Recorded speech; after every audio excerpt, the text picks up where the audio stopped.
Yeah.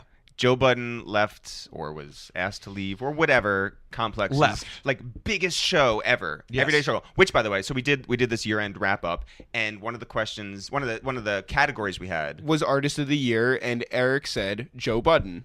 And he's not even an artist, right? Yeah. But he has been in every conversation, no matter whether it was like the Migos or Lil Yachty or Jeezy or whoever. Joe was at the center of conversation, and he doesn't even rap, right? He's so influential and part of 2017. It's crazy. by the way, I was on board with this, but the other 5 people who were in our apartment were not at all. Disgusted. Yeah. They were just like, oh, we came on the train to see you for this, and like, That's a good trolley take. I like it. Yeah. No, but he had such a But it's a great good year. argument, too. That's Yeah. what makes it a good take. So, you brought Joe Budden into podcasting, I believe, And you'll take him out. and And I exactly.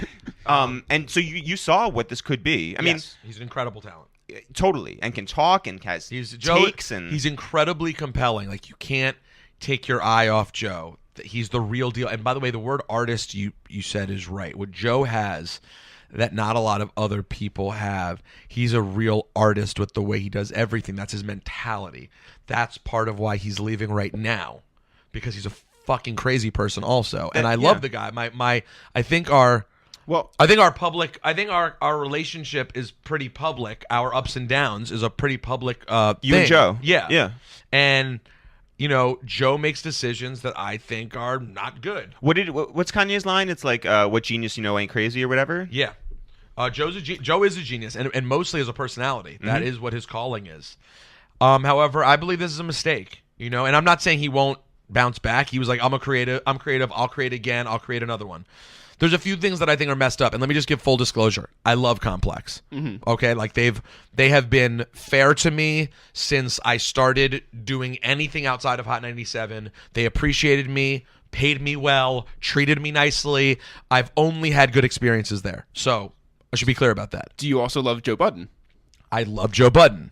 Can't say every experience has been good, but we love each other. Like Right. there's real love there. Yeah. I know it goes both ways. He's a great.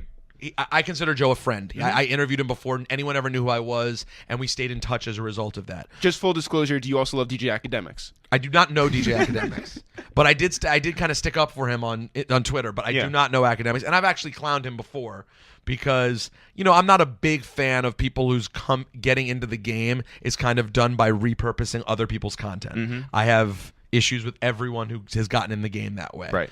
That said, I think Academics has done a great job with their platform. Yeah. So here's my issue with this. Can Joe create again? Yes. Can Joe have something great again? Yes. However, like Francesa, do not no-sell that real estate. The Complex real estate and timing of when it came out was awesome. Yeah. Joe's podcast was popping before. It was a popping little podcast. His podcast is bigger because of Complex. The show was bigger because it was on Complex. And also, do not negate the chemistry that he has with Nadeska and not only Academics, but Nadeska too. That needs Yeah. to be mentioned. Yeah. Because that role's not 100%. nothing. That's a big role. No, she's great. So to me, here's what I don't appreciate. And I haven't called Joe to tell him this on the side, so maybe I'm a bad guy for not just saying this to him, and maybe I will. I don't believe the stories that there's internal chaos. I believe Joe wants to make more money.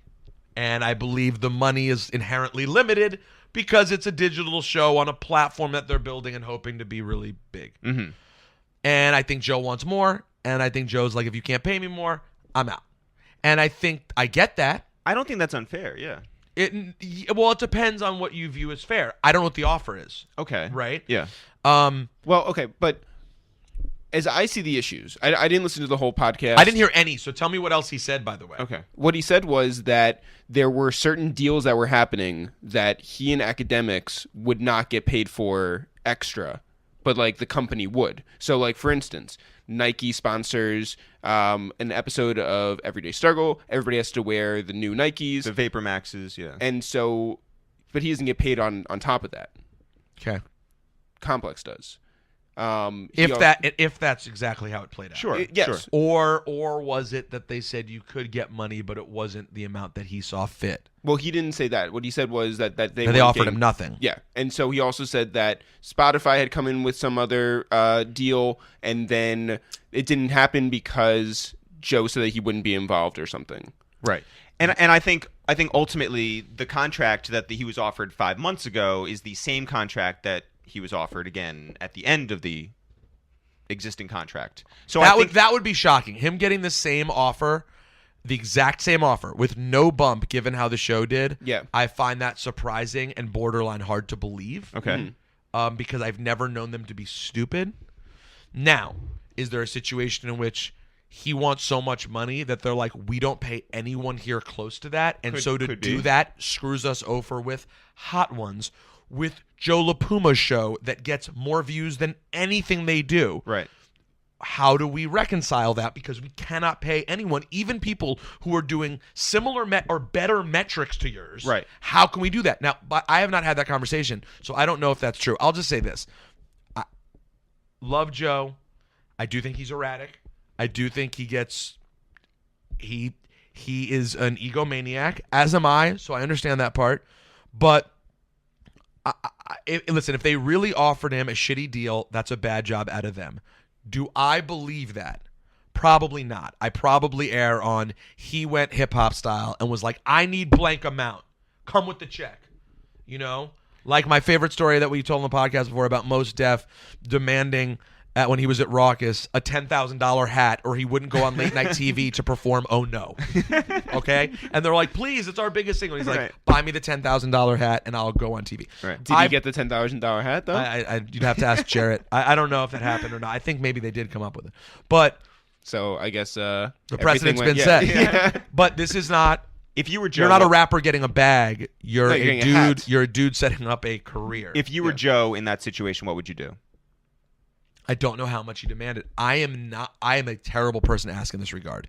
I believe I've been underpaid basically everything I've ever done. Mm-hmm. So I err on the opposite side, which I don't think is right either. Which is like we can't afford this, but we really want to have you do this, and I'm kind of like, okay,